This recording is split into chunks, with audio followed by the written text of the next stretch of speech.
బాగా హిట్ అయిన పాటల్లో ఆకాశం దించాలా ఈ పాట కూడా ఒకటి. ఆ పాట సందర్భం సన్నివేశం గుర్తు చేసుకుంటే మీకు ఏమనిపిస్తుంది ఇప్పుడు? ముఖ్యంగా బాపు గారు డైరెక్షన్ కదా. అవును. సో ఒక కళాకారుడు తీసే పిక్చర్ ఆయన పెయింట్ చేసినట్టు ఉంటుంది ప్రతి ఫ్రేమ్. వాళ్ళ పిక్చర్ హిట్ అవ్వడం వల్ల ఆ పాటకి పాపులారిటీ వచ్చింది. ఆకాశం దించాలి. ఎంత మంచి మంచి హిట్స్ ఇస్తున్న కెరియర్లో ఒక్కసారిగా మీరు అవకాశాలు మీకు తక్కువ రావడం మొదలెట్టాయా, లేక మీరు కొంత ఫేడ్ అవుట్ అవ్వడం ఎందుకు మొదలెట్టారు? ఏ టైంలో జరిగింది? This happened in 78 somewhere like that, 78, 77 ఆ ప్రాంతాల్లో. అంటే I don't know what happened actually. I feel that నేను ఒకరిని బ్లేమ్ చేసే కంటే నా మీదే నా బ్యాడ్ టైం అనుకుంటాను. I just kept quiet because అన్ని హిట్ సాంగ్స్ పాడాను. యాక్చువల్లీ ఆల్మోస్ట్ మై 85% నా పాడిన పాటలన్నీ సూపర్ హిట్స్. మరి ఇన్ని హిట్ సాంగ్స్ పాడిన ఆర్టిస్ట్కి ఎలా డౌన్ఫాల్ వస్తుందంటే I never expected. It's a part of game. Life ups and downs ఉంటాయి కదా. సో 78, 80 తర్వాత మీరు దాదాపుగా పాడడం తగ్గించేశారు. నేను తగ్గించలేదు, పాడుతూనే ఉన్నాను. అవకాశాలు తగ్గిపోయి. అప్పట్లో మీరు డిడ్ యు అప్రోచ్ పీపుల్? మామూలుగా మీకు అప్రోచ్ చేశాను. చాలా మ్యూజిక్ డైరెక్టర్స్ అప్రోచ్ చేశాను. చాలామంది రిక్వెస్ట్ చేశాను, మరి ఏంటంటే ఇట్లా మరి సడన్గా ఇట్లా అవకాశాలు రావట్లేదు ఇలా. కొంతమంది కొన్ని రీజన్స్ చెప్పారు, దీనివల్ల దానివల్ల అని. వాట్ ఎట్ మేబీ కొంతమంది music directors they give me chances. ఇప్పుడు సపోజ్ పిక్చర్లో ఒక 5-6 పాటలు ఉన్నాయనుకో, ఒక 2 పాటలు నాకు ఇచ్చారు, మిగతా 4 పాటలు బాలసుబ్రహ్మణ్యం పాడేవారు. నా బ్యాడ్ లక్ ఏంటంటే నాకు ఇచ్చిన 2 పాటలు హిట్ అయ్యేవి, మిగతా పాటలు హిట్ అయ్యేవి కాదు. 80s లో వెన్ అవకాశాలు బాగా తగ్గుతున్న సమయంలో అప్పుడు మీరు ఏం చేద్దాం అనుకున్నారు? అంటే did you want to get back? మీ ఇమీడియట్ ఎమోషన్ ఎలా ఉంటుంది? మళ్ళీ నేను సినిమా ఫీల్డ్ వదిలేసి నేను లేదు, I never felt disappointed at any angle. ఎందుకంటే నేను I use to give continuous public performances. So in that way I was very busy. Programme public performance చేస్తుండేవాడిని. అండ్ డివోషనల్ క్యాసెట్స్ చాలా పాడాను, ఒక మోర్ దాన్ 3000 సాంగ్స్ పాడాను cassettes. So I was otherwise busy. సినిమాలో పాడలేదన్న ఒక డిసప్పాయింట్మెంట్ తప్ప. And సినిమాలో కూడా అడపాదడప నేనే పాడాలన్న పాటలు నాకు వస్తుండేవి. పోతులూరు వీరబ్రహ్మేంద్ర స్వామి చరిత్ర తీశారు ఎన్టీ రామారావు గారు. దాంట్లో అన్ని పాటలు నేనే పాడాను మళ్ళీ. అలాగే వెంకటేశ్వర వైభవం తీశారు ఎన్టీ రామారావు. పౌరాణిక చిత్రాలు, భక్తి గీతాలు అంటే మళ్ళీ రామకృష్ణ కావాల్సి. అలాగే షిరిడి సాయిబాబా మహత్యంలో బాలసుబ్రహ్మణ్యం గారు పాడారు, జేసుదాస్ పాడారు. దండకం పాడవలసి వచ్చింది. షిరిడి సాయిబాబా విశ్వరూపం చేసినప్పుడు పెద్ద ఆయనకి పాడవలసి వచ్చింది దండకం. అది మళ్ళీ నాకే అవకాశం వచ్చింది. సో ఇలా అడపదడప వస్తుండే, నాట్ లైక్ ప్రీవియస్ బూమ్. అవకాశాలు తగ్గుతున్న టైంలో ఇతర భాషల్లో మీరు బాగా అగ్రెసివ్గా ట్రై చేసి ఉంటే, do you feel you could have settled more successfully? Maybe but I was in impression that ఇంట కలిసి రచ్చగలవం అని చెప్పి. ఇప్పుడు తెలుగు సింగర్గా ఎస్టాబ్లిష్ అయిపోయిన తర్వాత ఫస్ట్ తెలుగు ఫీల్డ్లో బాగా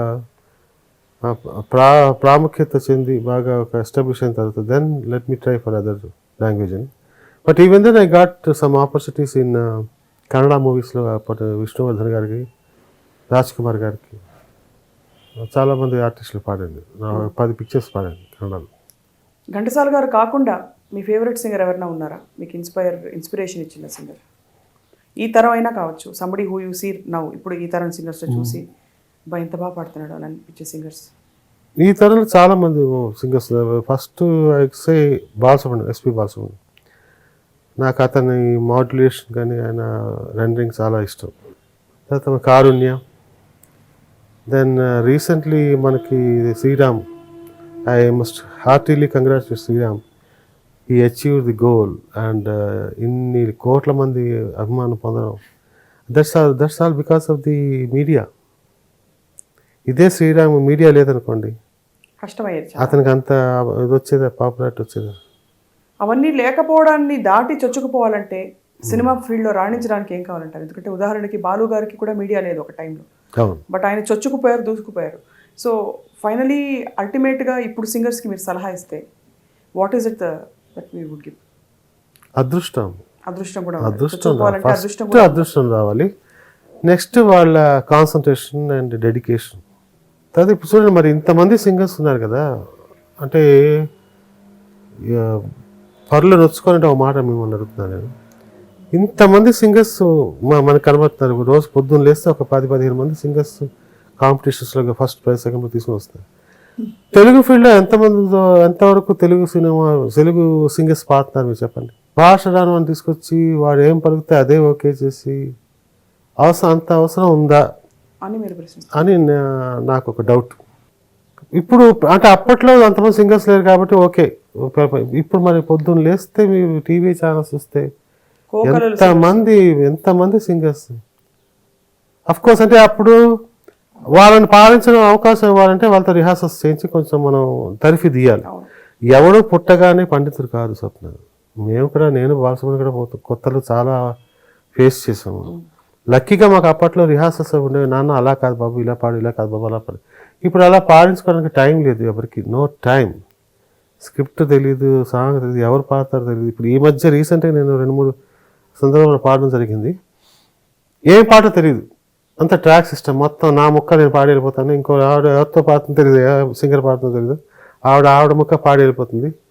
బ్యాక్గ్రౌండ్స్ ఉండవు, ఫ్లూట్ వాడికి ఎప్పుడు టైం ఉంటే వచ్చి ఇంకే నా వాయించి వెళ్ళిపోతాడు వాడు. ఇలా అయిపోయింది మ్యూజిక్. ముక్కలు అతికి లాస్ట్లో ఒక సాంగ్ స్వరూపం వస్తుంది. వ్యక్తిగతంగా మీరు మీ కెరియర్ పికప్ అవుతున్న టైంలోనే మీ వివాహం కూడా జరిగింది.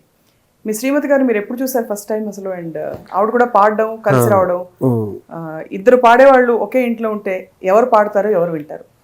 నాయుడుపేట ప్రోగ్రాంలో నాకు లేడీ సింగర్ కావచ్చు. అంతకుముందు నాతో వి కుమార్ మ్యూజిక్ డైరెక్టర్ వి కుమార్ గారు మిస్సెస్ పాడుతుండేవారు, స్వప్న గారని.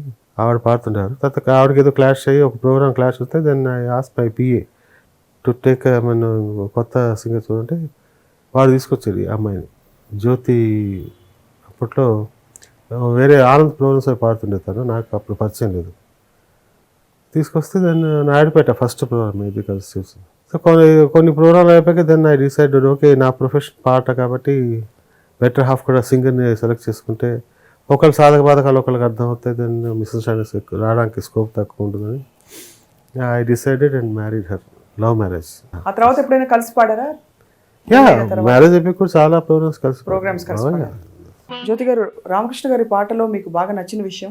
అంటే ఆయన ఏ పాట పాడినా కూడా ఎక్స్ప్రెషన్ దానిలో అలా లీనం అయిపోతా అనమాట. భక్తి పాటలు పాడినా కూడా అంత చాలా భక్తి తెలుస్తుంది మీకు. అలా లవ్ సాంగ్ పాడినా ఏది పాడినా మీరు కూడా చాలా బాగా పాడతారని అందరికీ తెలుసు. మీరు ఒక్క పాట మా కోసం పాడతారు? తను అంతకు ముందు టీవీలో పాడుతుండేది ఎక్కువ. మ్యారేజ్ అయిపోయాక పిక్చర్లు కూడా పాడదాం. నాతో ధనమాదాయం మా పిక్చర్లో సుశ్రీ గారు నేను తను కలిసి పాడాం పాట. రామా శ్రీరామా జయ జయ రామా రఘురామా